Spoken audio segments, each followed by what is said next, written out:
Bismillahirrahmanirrahim. Assalamualaikum warahmatullahi wabarakatuh. Alhamdulillah wassalatu wassalamu ala Rasulillah wa ala alihi wa ashabihi wa man walah. Halaqah yang ke-9 dari silsilah ilmiah pembahasan kitab Nawaqidul Islam yang ditulis oleh Syekh Muhammad bin Abdul Wahhab rahimahullah. Rasulullah sallallahu alaihi wasallam membedakan antara keadaan beliau ketika hidup dan keadaan beliau setelah meninggal dunia. Dalam keadaan hidup, beliau bisa mendoakan. Ketika beliau sudah meninggal dunia, maka beliau tidak bisa mendoakan. Di dalam sebuah hadis yang diriwayatkan oleh Al-Bukhari di dalam Kitabul Marla dari Aisyah radhiyallahu anha, ketika Aisyah sakit kepala dan mengatakan wa ra'sah, aduh, sakit kepalaku. Kemudian Rasulullah SAW ketika mendengar ucapan Aisyah, beliau bersabda, "Dzalika law kana wa ana hayyun fa astaghfiru laki wa ad'u laki." Wahai Aisyah, seandainya itu terjadi, yaitu meninggalnya dirimu karena sakit ini, dan aku dalam keadaan masih hidup, niscaya aku akan memohonkan ampun untukmu, dan niscaya aku akan mendoakan kebaikan untukmu. Ucapan beliau dan aku dalam keadaan masih hidup menunjukkan bahwa seandainya beliau masih hidup, niscaya beliau masih bisa mendoakan. Tapi kalau beliau sudah meninggal dunia, maka beliau tidak bisa mendoakan dan tidak bisa memohonkan ampun untuk orang lain. Bahkan untuk istrinya pun beliau tidak bisa. Demikian pula para sahabat radhiyallahu anhum, mereka membedakan antara keadaan Rasulullah sallallahu alaihi wasallam ketika masih hidup bersama mereka dan keadaan beliau setelah meninggal dunia. Di zaman Umar bin Khattab radhiyallahu anhu terjadi kemarau panjang yang dahsyat karena lama tidak turun hujan, sehingga banyak tanaman yang rusak dan hewan-hewan yang mati. Bahkan karena sangat parahnya keadaan saat itu, terjadilah banyak pencurian. Karena sangat banyaknya, sampai Umar bin Khattab radhiyallahu anhu saat itu memaafkan orang-orang yang mencuri dan tidak memotong tangan mereka. Kemudian beliau radhiyallahu anhu mengumpulkan para sahabat dan para penduduk Madinah saat itu untuk mengadakan salat istisqa, meminta hujan kepada Allah. Kemudian beliau berkata, Allahumma inna kunna idza ajdabna natawassalu ilaika bin nabiyina fatasqina. Ya Allah, dahulu kami ketika kami mendapatkan kemarau, yaitu di masa Rasulullah SAW, kami bertawassul kepadamu dengan nabimu. Kemudian engkau memberikan hujan kepada kami. Bertawasulnya para sahabat di sini adalah dengan meminta doa beliau sallallahu alaihi wasallam.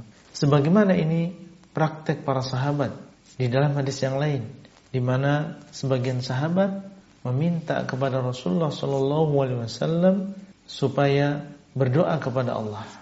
Sebagaimana dalam hadis seorang Badui Arab yang masuk ke dalam Masjid Nabawi dan Rasulullah sallallahu alaihi wasallam dalam keadaan berkhutbah. Kemudian orang Arab Badui ini berkata kepada Rasulullah sallallahu alaihi wasallam supaya beliau sallallahu alaihi wasallam berdoa kepada Allah meminta hujan, maka Allah pun mengabulkan. Kemudian Umar berkata, "Wa inna natawassalu ilaika bi'ammi nabiyyina fasqina." Kemudian sekarang ya Allah, kami bertawasul dengan paman nabimu, maka hendaklah engkau memberikan hujan kepada kami.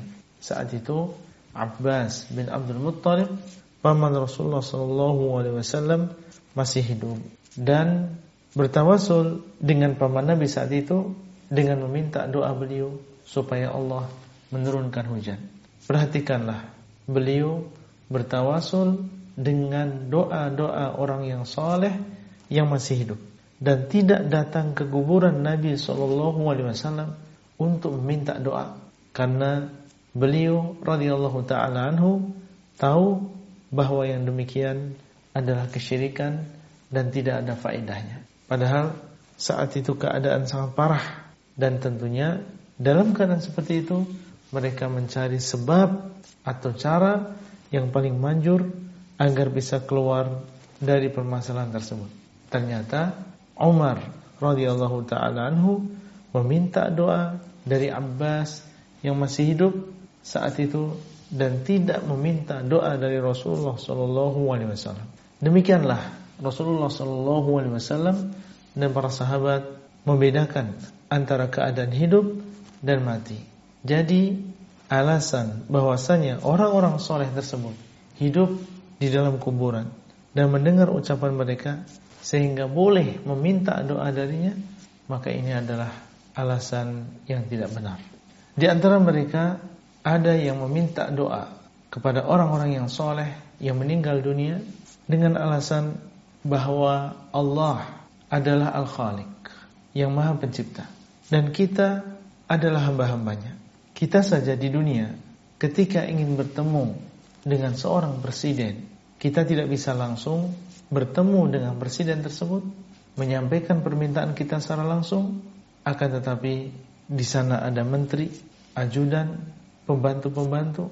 Sulit bagi seseorang untuk sampai ke sana kecuali melalui perantara-perantara tersebut. Kemudian orang ini mengatakan, demikian pula kita kepada Allah, kita perlu wasithah atau perantara yang menyampaikan hajat kita kepada Allah.